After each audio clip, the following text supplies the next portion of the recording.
अब एक बार फिर हम इस क्वेश्चन में देखेंगे। यहाँ पे एक फंक्शन दिया हुआ है और पूछ रहा है कि पॉइंट ऑफ डिसकंटिन्यूटी क्या होगी।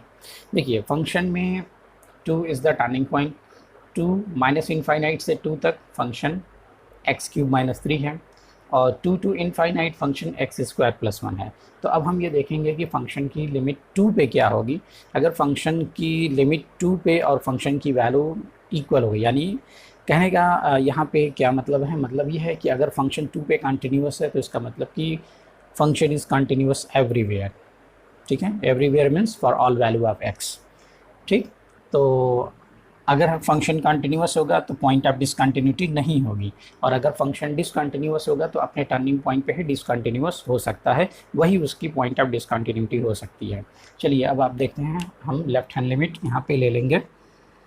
लेफ्ट हैंड लिमिट के लिए हम लेंगे let x is equal to 2 turning point है तो 2 के लेफ्ट में चलेंगे 2 माइनस एच, वहाँ पे हम फंक्शन को देखेंगे कि फंक्शन क्या है। फंक्शन हमारा है एक्स क्यूब माइनस 3। अब हम इस पॉइंट पे फंक्शन की वैल्यू लेंगे, यानी 2 माइनस एच क्यूब माइनस 3। ठीक, अब हम h की वैल्यू 0 रखेंगे ताकि x की वैल्यू 2 हो जाए। लिमिट h टेंस टू 0,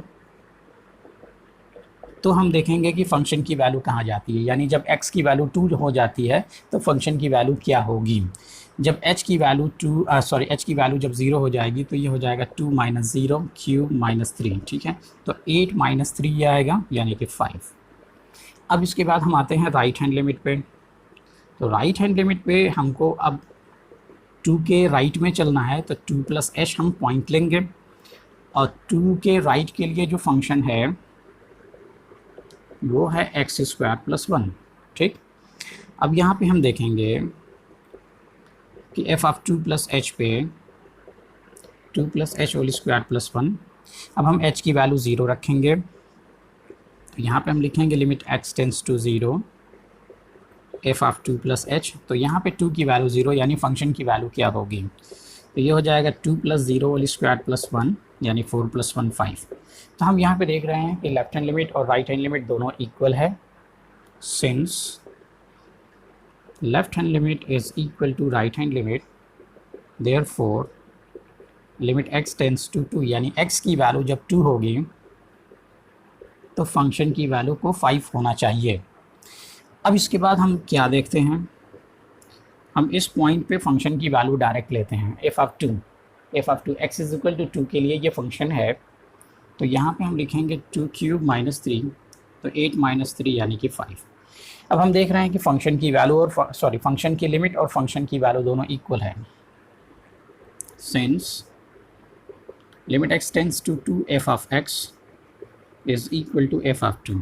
ठीक, it means f of x is continuous at x is equal to 2। तो जब x is equal to 2 पे कंटिन्यूस है तो इसका मतलब कि ये हर जगह कंटिन्यूस होगा, तो यहाँ पे पॉइंट ऑफ डिसकंटिन्यूटी नहीं होगी। Therefore there is no point of discontinuity. ठीक है, तो इस फंक्शन के लिए पॉइंट ऑफ डिसकंटिन्यूटी क्यों नहीं है, क्यों नहीं है, इसलिए नहीं है क्योंकि फंक्शन अपने टर्निंग पॉइंट पे कंटिन्यूस है, और जब फंक्शन टर्निंग पॉइंट पे कंटिन्यूस हो जाता है तो इसका मतलब ये हुआ कि function is continuous for all value of x. ठीक है, तो सभी के लिए कंटिन्यूस है, इसका मतलब ये हुआ कि फंक्शन कहीं भी डिसकंटिन्यूस नहीं है। ओके, ठीक है, तो it means there is no point of discontinuity. चलिए ठीक है, बहुत अच्छी बात है। अब ये क्वेश्चन भी हो गया हमारा। अब हम चलते हैं सीधे सीधे नेक्स्ट क्वेश्चन पे, वो भी इसी की तरह है, उसको भी देख लिया जाए। आइए।